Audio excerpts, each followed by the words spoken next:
I want to be on a legal call about regulation. So anyways. There we go. Let's see. Well, we've got this. We're still in pre-show. I'm going to make you do like a real intro, Barrett, in a second. We should just do this all the time. We should just go live randomly. But we've got questions coming in already. And hey, do you have a resource of the day? I actually have one. So this is just going to... For anyone tuning in audio, Barrett has just stopped conversing with me and is now just dancing.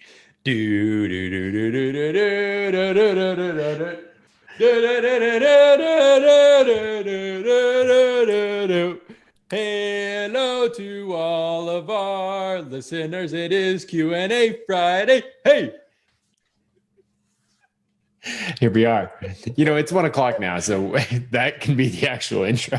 That was the... What do you mean that was the actual intro? Man, I need a vacation just from Barrett. No, I'm just kidding. It's a great day. Listen, I would just like to let you all know, if you're listening to audio and you're like, what is wrong with this human being? Christian, you can blame it on Christian, because Christian in the live chat said, intro song from Barrett, please, prayer hands.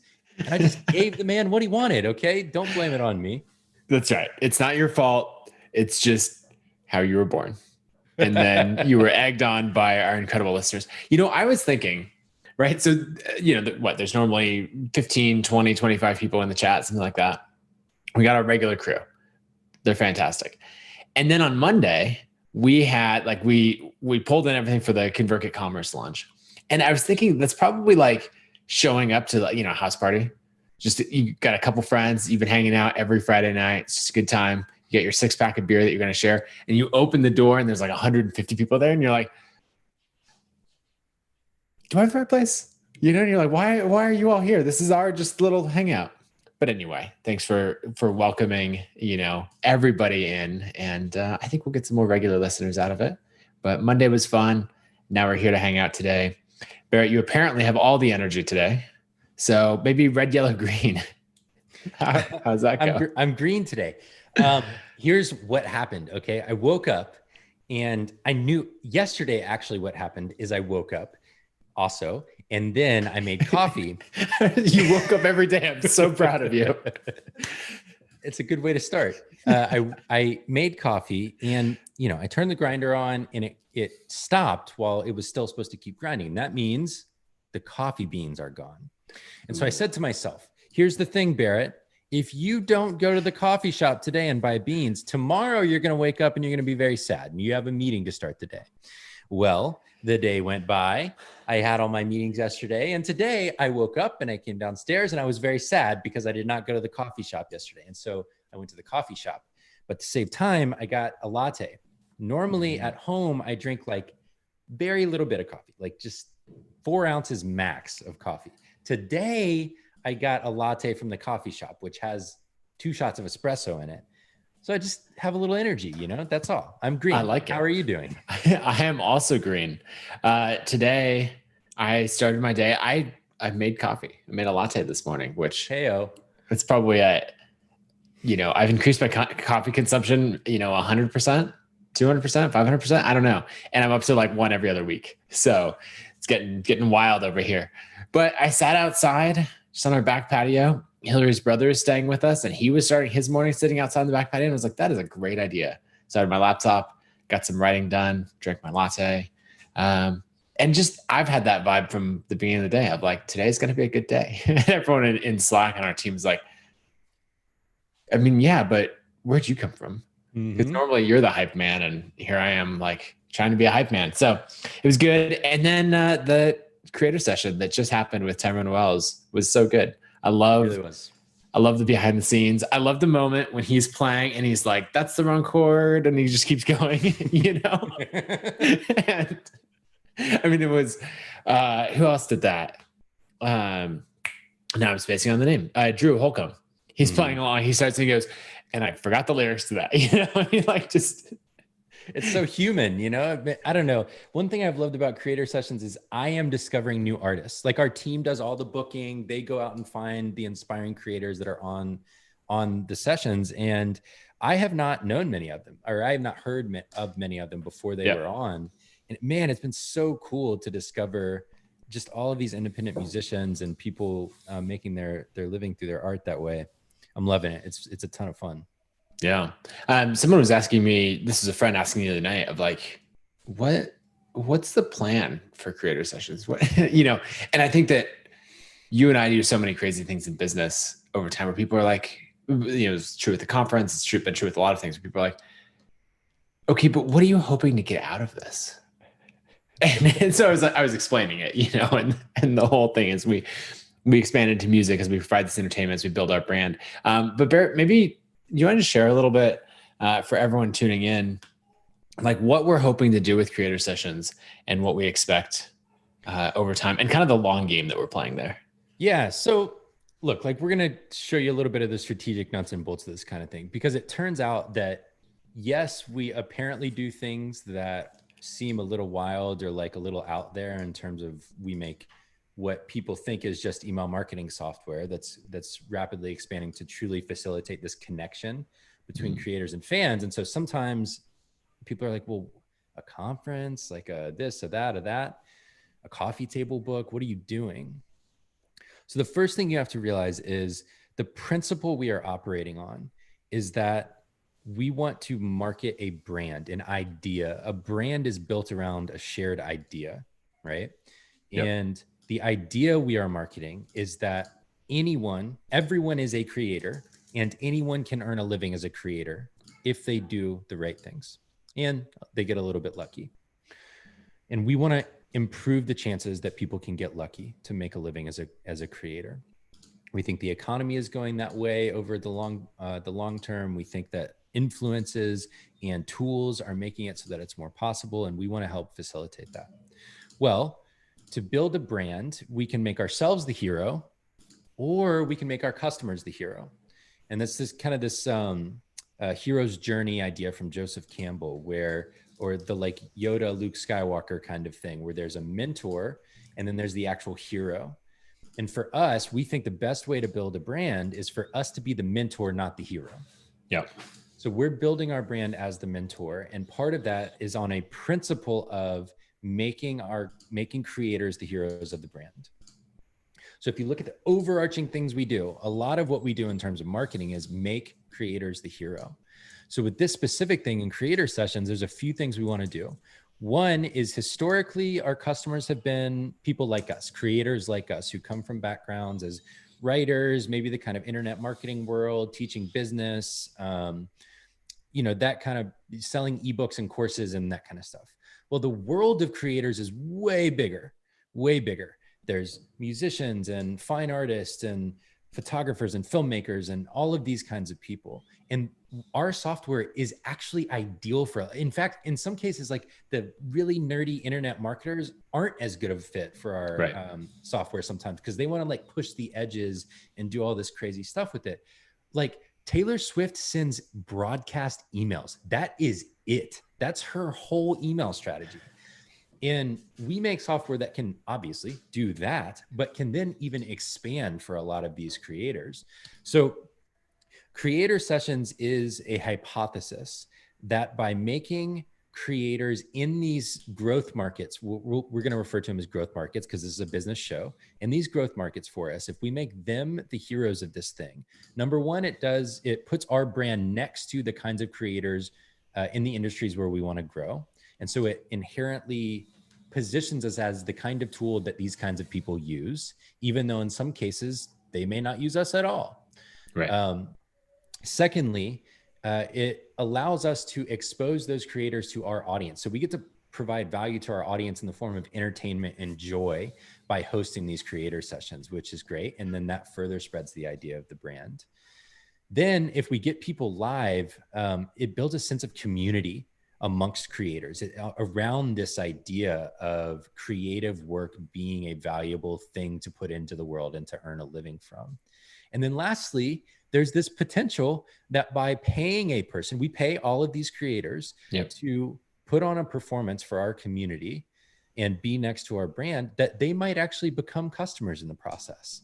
And so far we've seen that play out with a couple of people. Are we like selling them hard? No, we're just being ourselves. We're paying them to come be a part of our brand and part of our community. And they're saying, oh, you make stuff for people like me? Well, let's have a conversation about that too. And that's an incredible outcome for us, because what we've seen is when we have the well-known names from an industry, all the people who pay attention to the well-known person then are like, oh, well, they're using that, I should use that. And it creates this waterfall effect in an industry. So anyways, that's the very long-winded version of, there's a lot that we think about that goes into projects like this, when on the surface, it might just seem like a live YouTube performance. Yeah. And it's been crazy to see how it's working, especially the, like, you know, that leader follower type thing. You know, we used it a ton early on because everyone was like, hey, Pat, what do you use for email? You know, he's like, oh, I use ConvertKit. And then, you know, 500 people sign up for ConvertKit, you know? And so you're seeing the same thing of like, Drew Holcomb, who did one of the creator sessions, you know, already people are going to start asking him what he used for email. And he's like, oh, well, I just switched to ConvertKit, you know? And so you start to see that break into a new industry, and it's been going really well. Anyway, that was a question from one of my friends in real life. I have real life friends, or at least I'm trying to convince the listeners that I do. But now we can dive into questions on the show. And the first one we've got is from Noah. He says, any advice on sustaining creative motivation and momentum through big life changes? For example, starting a full-time job, purely hypothetical and in no way related to something I'm doing in July. I love the little like, yep, definitely not about me. Asking for a friend. How do you do this? What do you think, Barrett? I love it. Well, for me, it's not about motivation. It's about habit. Mm-hmm. And what I know about myself and what I think is true about a lot of my creator friends is when I'm in the habit, it's hard to break it. I just show up every day and I do the work, and it happens over and over and over and over and over. And then when I break the habit, if I go too many days in a row without doing it, it becomes harder and harder to get back into it. And so I've talked about on this show before that as a creator, my identity is as a writer. Mm-hmm. I know that I'm a decent writer. I'm not a great writer. I'm a decent writer, though. I can write a thing that is functionally useful to an audience. But if I've gone, the longer I've gone, the less I really believe that in the moment when I sit down to write, and the harder it is to just like get something on paper, just get an idea out of my head. But when I'm writing daily, it's like I've got so many ideas and words just flow out of me because I can't get them on paper fast enough. And I think that's because you train your brain to operate in a certain way. So if I'm you, Noah, and hypothetically in July, which is relatively soon, hopefully it's like later in July, I'm starting something new in a job or something like that. I'm going to work really hard right now to form the creative habit so that I carry that into the new thing. And what's changing is not my creative habit. What's changing is the other stuff I'm doing, so that I have the best chance of possible of maintaining motivation via habit formation. That's what I would do. Yeah, that's good. I would focus it on habits. And the habit specifically that I would work on is identifying when I'm going to do something and then doing it at that time. Even if it's 15 minutes of writing or 10 minutes of meditation or, you know, something like that, where it shows up on the calendar and it does that. Because as you say you go into starting a full-time job, right? That's a big shift. And now you're going to have all these problems. But if you can be in the habit of, for 30 minutes before work, I do this thing, and you chip away at it, then that'll be really good. I love it. Let's see. We have a whole stack of questions from Teddy. And he says, in no particular order. I'm just going to screen share this for a second because this is how much we appreciate Teddy. He's like, oh, you guys need some questions? I got questions. I just like to pretend that it keeps scrolling. It doesn't actually keep scrolling forever. But let's see. So he is asking, could you talk about OKRs and how you use them at ConvertKit? Because Barrett, you were, apparently I'm just going to direct all these questions to you. I'm the MC today. Barrett is our resident expert. And Barrett, please tell us about OKRs and, why and how we use them. Yeah. So OKR stands for objectives and key results. I think if you are a strategic minded creator, and maybe even if you're not, it's a really effective way to set goals in a formatted and standard way so that you make progress towards whatever outcomes you're looking for. So objectives and key results. An objective is a broad overarching goal that describes some future state in your business. For us, an example of that would be achieve net negative churn or grow to 500,000 total users, something like that. Some outcome that you can't produce directly, but that you want to become true. Now, the way it relates to key results is that you could say, grow to 500,000 users, and then you attach this little thing on the end of as measured by. Or for you, it might be like, become a well-known writer in the food space or something like that. Well, that's hard to understand, like, have I done it or not? So the way you know you've done it is to say, as measured by these key results. And so in the example of being a food critic for taking something like that, you might say, have one byline published in the New York Times, write 25 takeout restaurant reviews, to be relevant right now in the time of COVID, right? On my own personal site. 3 would be publish 10 guest restaurant reviews on other well-known sites. And so you might not be well-known at the end of that, but that's your best bet on 3 things that you have control over that you could do to become a more well-known food critic. So that's an example of what an objective and a key result would be. When you think about how to put it into action, we do them at the company level on an annual basis, and we have between 3 and 5 objectives, and each objective has between 3 and 5 key results. And then for each team, they can look at the company-wide ones and say, well, how does this apply to me, and how can I set our team level objectives on a quarterly basis? So for you as a creator, it's just you a lot of the times, which is beautiful because it makes it way less complicated. And you could start by setting, let's say, 3 objectives for the year, or maybe for the next 3 months or the next 6 months, and then 3 key results per objective. And then every project you work on or every creative thing you do could align to one of those key results so that you know you're trying to move the needle in a specific way by each action that you're taking in your business. So that's an overview. Yep, that's good. I like to set these quarterly objectives. It's a timely question because we're coming up, July 1st is right around the corner. And it's just take a little bit of time, grab your notebook, your cup of coffee, find a nice space and say, okay, what do I want to accomplish over the next 3 months? Or you can fast forward and step into that. All right. It's, what would that be? October 1st. What do I feel and what have I accomplished that made me feel that way? Right. And so look back, what would make that feel like a success, and write those things down. What progress have I made in my business? How many sales, is the book proposal done? Each of those things, write that down and then work backwards. Is it reasonable? Is it achievable? And then, you can write that down, put it next to your sticky note next to your monitor or something. Keep coming back to that and say, okay, that's what I need to work on. Love it. Rashad had one way earlier. I want to make sure we don't skip. He said, when are you launching ConvertKit Commerce and what's it going to cost? If you missed Monday, well, Monday would be the one to go back and watch. But as an overview, it's launching July 15th for a small group of beta users. We'll continue to add people to it as time goes on and we get more confident that everything's working as it should. You can join the waitlist at convertkit.com/commerce. It will cost you 3.5% plus 30 cents of every transaction that happens on the platform, which is on the lower end of the market. Do your research and make sure you're comfortable with it. But relatively speaking, we feel pretty good that it's got a lot of benefit for you and us. Yep. And that is the credit card processing fee. So one thing that we always want to clarify, it's not like this and then you pay over here for credit card processing. It's like, nope, that's the only fee. That's it. And it'll be available on both free and paid ConvertKit plans. If anyone else wants to drop a commerce question in, maybe we'll do another rapid fire round of a couple of those. But there's plenty of good stuff coming there. Christian is who I want to go to next. And then, so he's asking, can you share some inside info on new email templates? I've been struggling to get my emails to look the way that I want.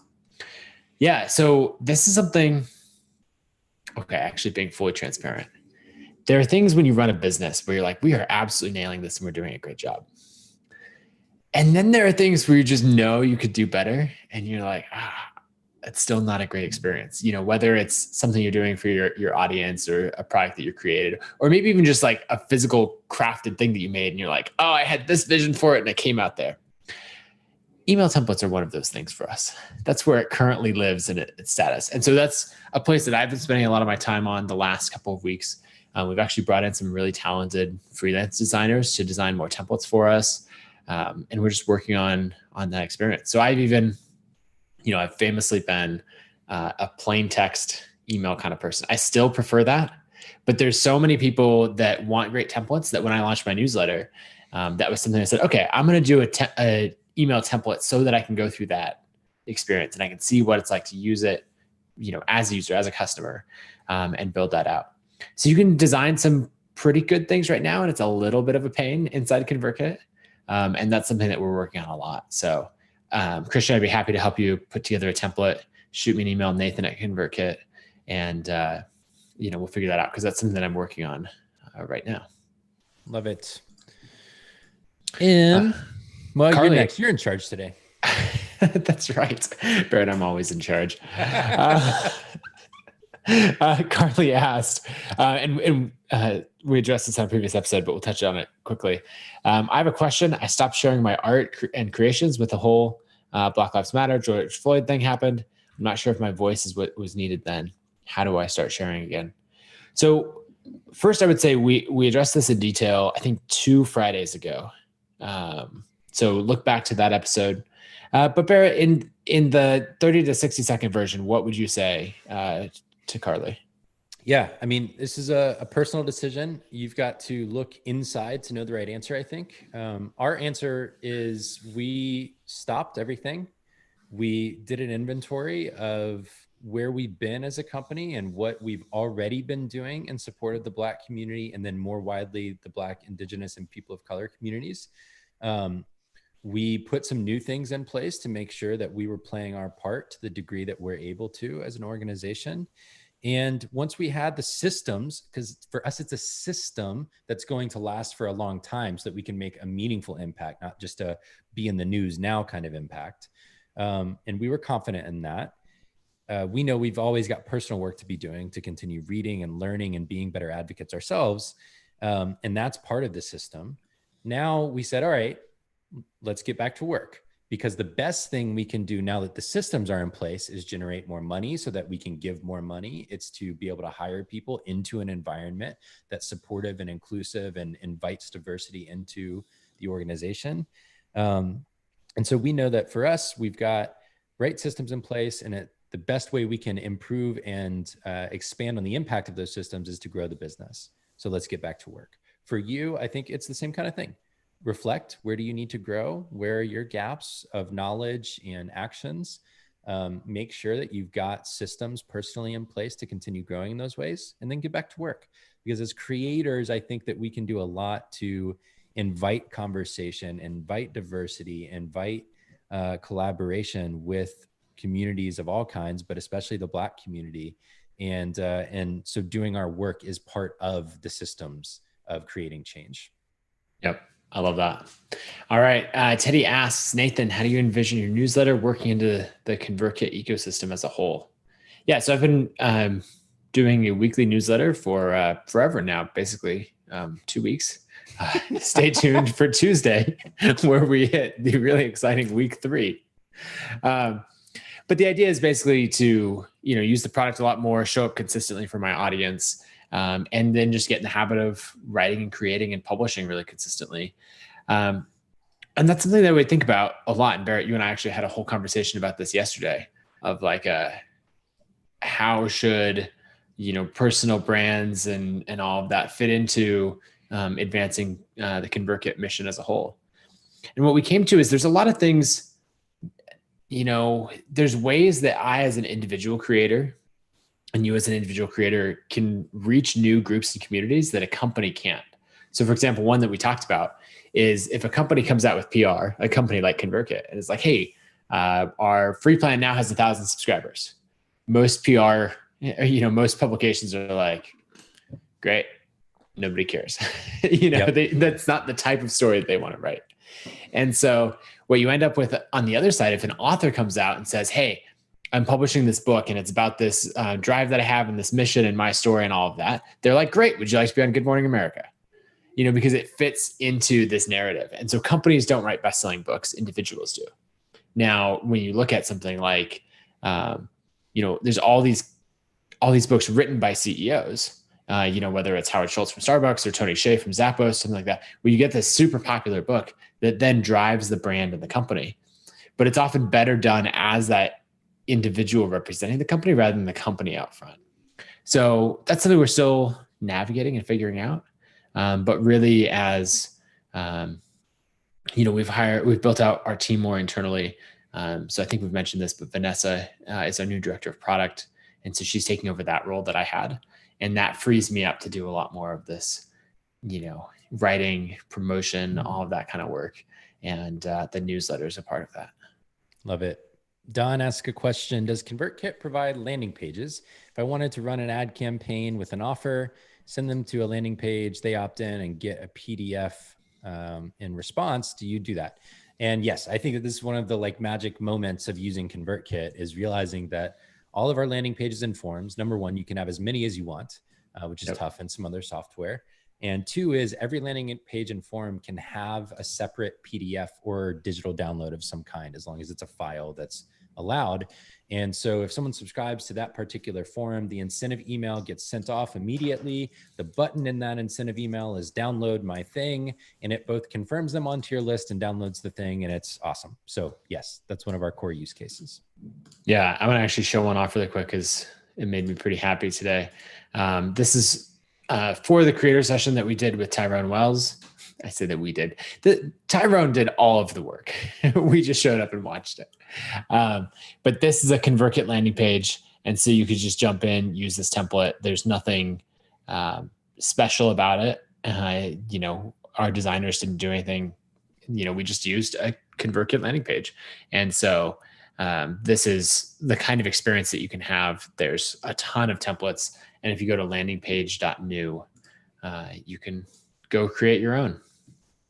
Love it. Let's see. I mean, we can always return to Teddy, but maybe let's take one more first. Okay, Pierre. Question. I went full-time last year. Since a couple of months, I'm in a state of constant anxiety. I'm not afraid to fail. I just feel weird. Any thoughts or experiences? Number one, this is totally normal. When I first went full-time as a creator, oh man, the anxiety and the depression and the energy management, and just it's like the weight of the freedom of it almost, right, combined with the pressure of being responsible for your own living. It's a lot. And the other thing I would add here, Pierre, is this is one of the most challenging times of our generation, from, whatever, let's call it Gen Z up to boomers, maybe just below boomers, of we've never experienced anything like this. Unless you're maybe 60 or older, I think would be kind of the cutoff. That's how old you have to be to have really gone through something of this scale.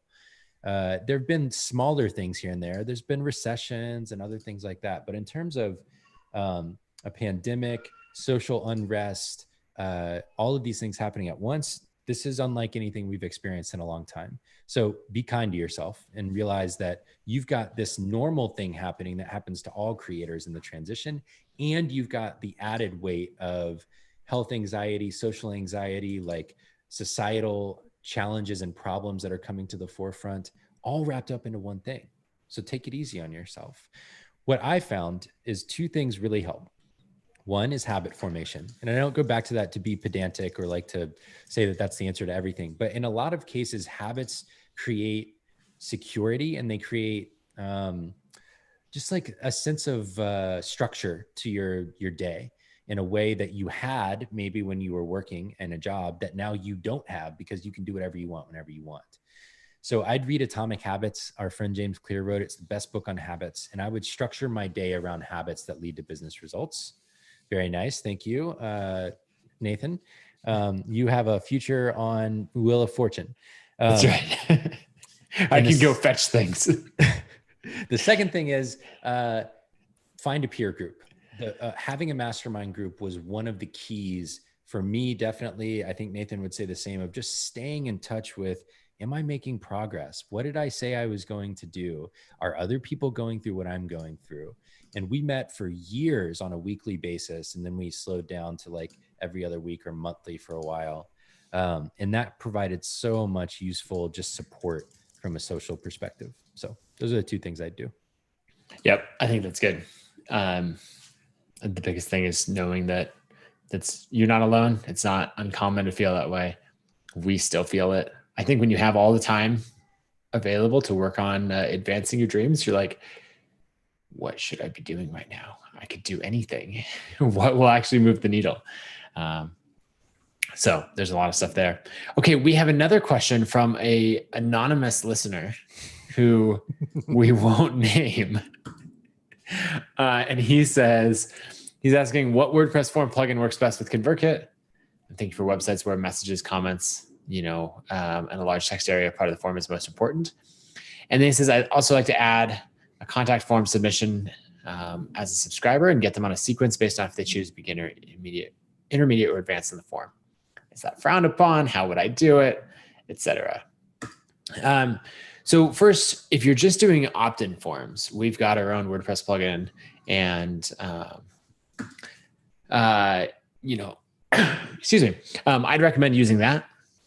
But there are plugins for some of these other use cases of opt-in forms and comments. I know some pretty popular blogs that have grown their email list a lot by driving people to comment and then having an option, checkbox of also subscribe to the form.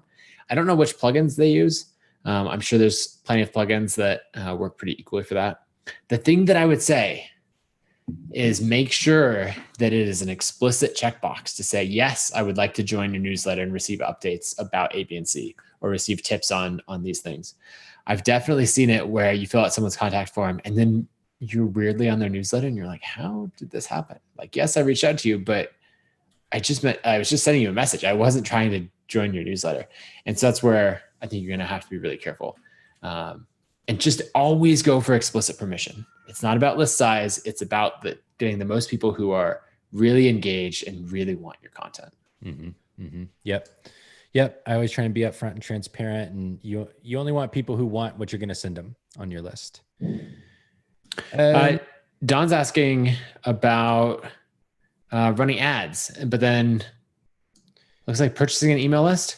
We don't ever recommend purchasing an email list. So it's not technically illegal. It's just very frowned upon. Yeah.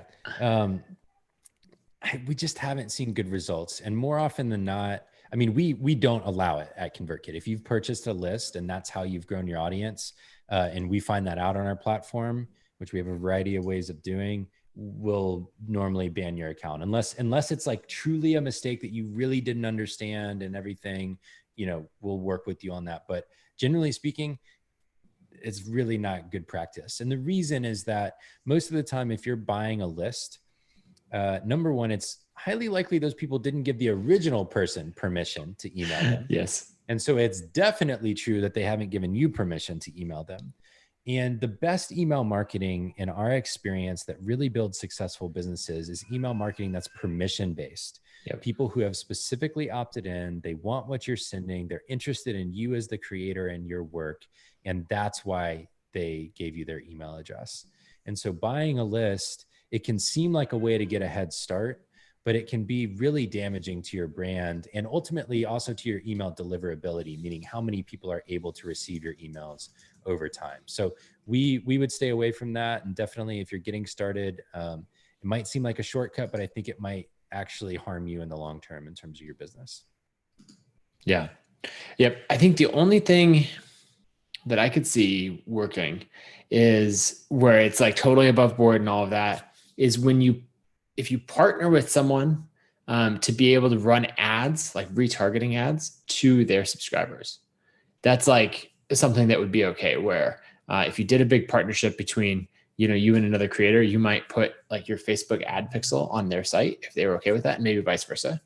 And then they could, it would allow better ad segmenting, and it would make for cheaper cheaper clicks, cheaper views, and all of that. That's kind of the only thing like that that's okay. The other thing is this is probably not giving too much away, but if you import a list and that list, has been sold or something like that, chances are someone's tried to import it to ConvertKit already. And we have all the data. And so it pulls up and someone's like, oh, we have seen this list 25 times before on all of these accounts that were banned for spam. And our compliance team is just like, come on, what do you think we are, amateurs? And it's so obvious with the systems behind the scenes. And so the account just gets blacklisted right away. And, it's just, don't do it. Oh, you're muted. How could I make that mistake? My son is eating lunch right outside, so I'm muting myself. Anyways, let's go back to our anonymous listener who called in.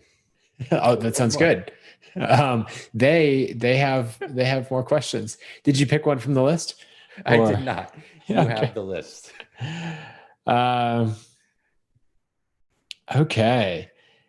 So they are asking specifically. So there's an author, Thomas Peyo, who wrote an article called "The Hammer and the Dance," which has been circulated a lot. And he has an email opt-in form that looks like it's just a Google form, and he's asking for advice. And so when he's got that article and everything, it's basically, what advice would we give them? And he follows it up and says, if Balaji, who we've mentioned on the show before, asked for advice on email marketing or just creating in general, what would you tell him? And so both of those individuals are creating a ton of content around COVID and what our reaction to it should be and all of that. Yeah. Here's what I love about Balaji as an example. He has already done the hard work of growing an audience. Mm-hmm. And so for him, people know what to expect from him. I would describe it as almost like data-driven predictions on the future in a way.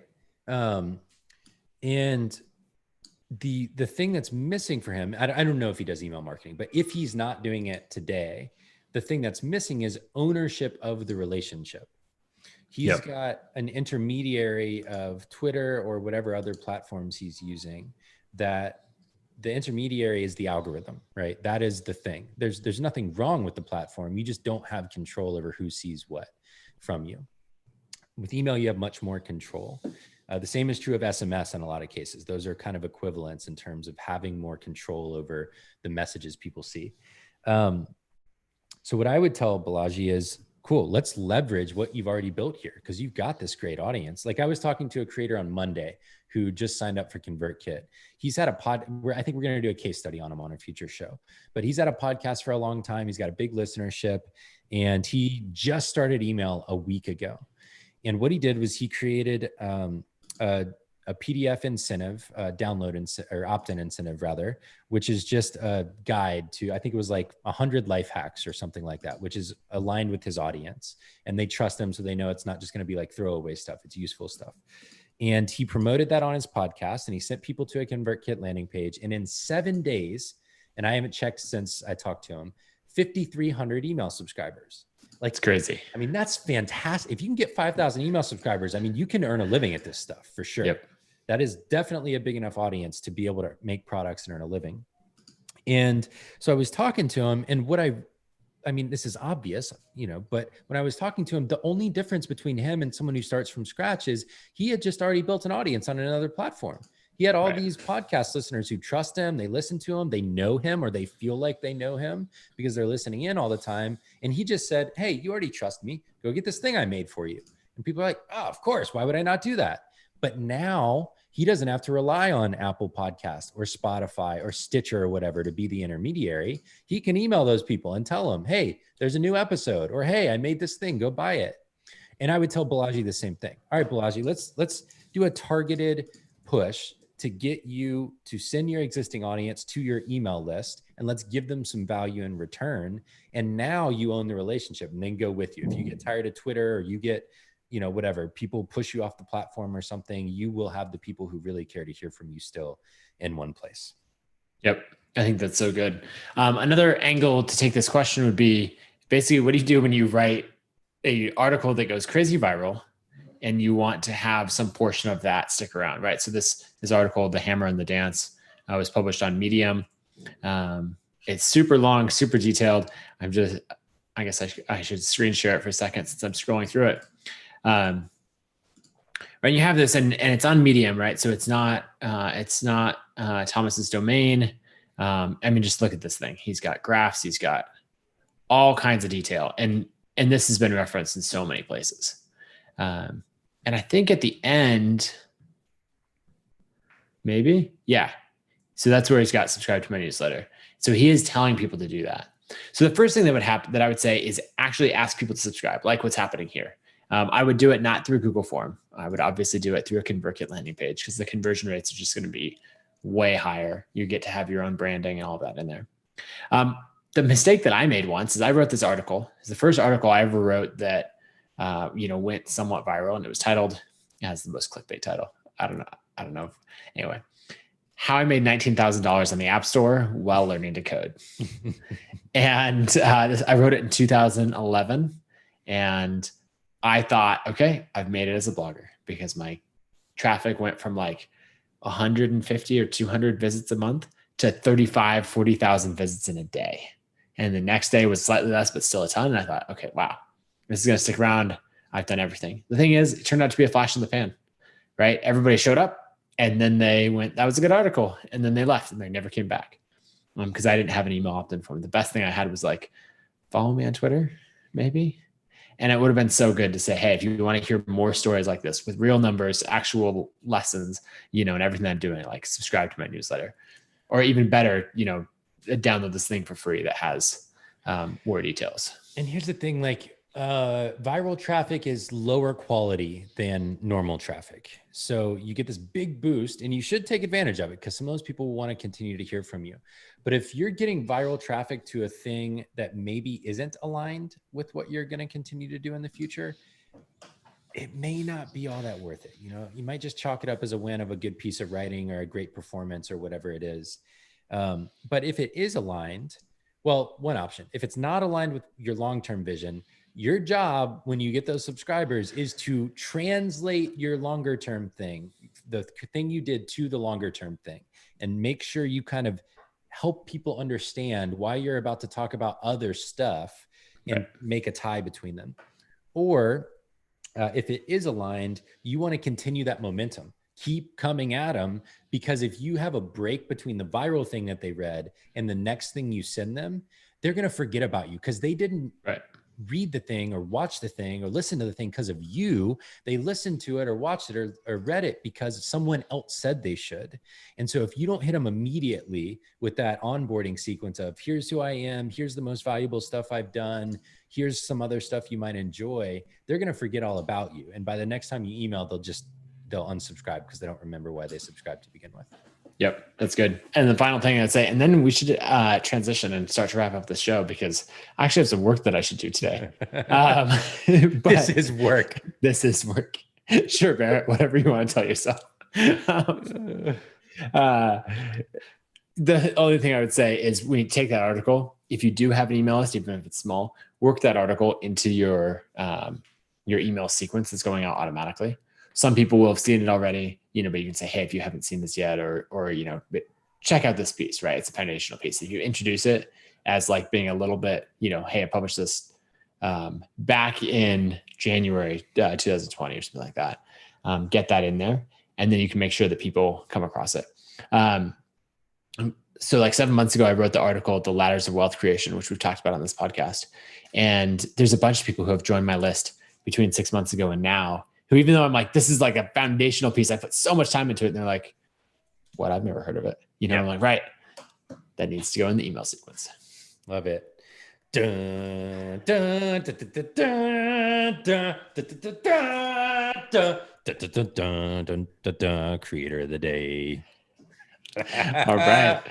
My creator of the day is Crystal Rowry. She's a designer, brand strategist. Her website is chrisdidit.com, KRISS. And I just love her work. I follow her on Instagram. She's done a bunch of partnerships with people like Marie Forleo and a lot of other creators. She's just a fantastic designer.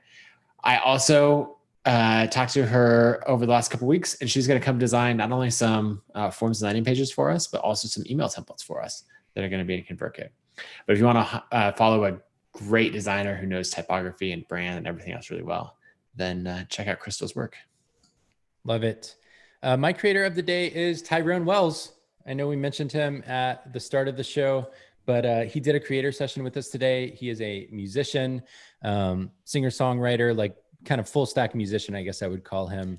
That's really, such a nerdy way to refer to it. You've been hanging out with engineers too much. Do you think you 4 years ago would refer to anyone as a full stack anything? Probably not. But anyways, you can listen to his creator session on our YouTube channel, which you are currently on if you're watching live. And you can pick up his album, Lift Me Up, wherever you listen to music. I had not, no offense to Tyrone, this does not reflect on him. It reflects on the fact that I came up through hip hop, and that's basically all I pay attention to. I had not heard of Tyrone, but now that I have, I love his music. And I think the personal approach that creator sessions takes makes me feel more connected to it. So now it feels like I have like a personal experience with all those songs I listened to today, which I loved. So go check him out. Definitely watch the creator session. Put it on your TV for your family. That's one of my favorite things, seeing all the people tweet and share that they've got it on in their living room with their family on the TV. It's like having a concert in your living room. I'll say it over and over. So Tyrone is my creator of the day. Love it. And if you enjoyed the creator session, send Tyrone a note, just maybe on Twitter or some other channel, and say, hey, thanks for doing that. Because that'd be awesome. All right. My resource of the day is the book that I just finished reading, and it's called Factfulness. And it's by Hans Rosling. And it's 10 reasons why we're wrong about the world and why things are better than you think.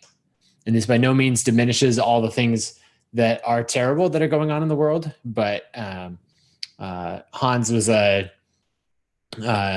doctor working all over the world. He's originally from Sweden. He got his start practicing medicine in Mozambique and around the world. And he's gotten into just all kinds of things about assumptions that we have about the way the world works, the way medicine is globally, poverty, all of these things. And he basically makes the point that we're wrong about it. He has this 13 question quiz that you can find. I think it's at factfulness.com or something like that. Just Google it and go ahead and take it.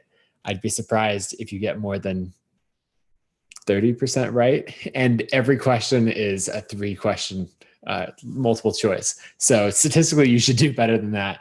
But it just shows that we have a fairly biased view of the world. And anyway, he's got a great perspective, and it was just interesting to see how so many of the things that we're doing are actually really working. And basically to figure out what we should double down on to create change in the world. So check out the book. Love it. My resource of the day is a book I just finished up. Y'all are just going to keep getting my recommendations to become more educated for right now, because I think it's important now. It will always be important. But I just finished up White Fragility by Robin DiAngelo. She's a white author writing about how white people can do better in terms of handling racism. And it will challenge you in a lot of ways. I think it does center the white experience a little more than is ideal for these kinds of conversations. But I don't think she shies away from topics that are tough either. And so I would recommend it. I think it's a good book. It's a good education resource now and always. So check that out if you have not read it already. Awesome. Well, that is it for today's episode. Thanks for hanging out with us. We will see you. Ooh, I won't see you on Monday. I'm going to be on vacation. Again? I know, it's ridiculous. Do I even do any work around here? I'm turning 30 years old on Monday, and I'm going to go on vacation to celebrate. All right. On that note, everybody tune in Monday. You're stuck with Barrett again. Have a great evening.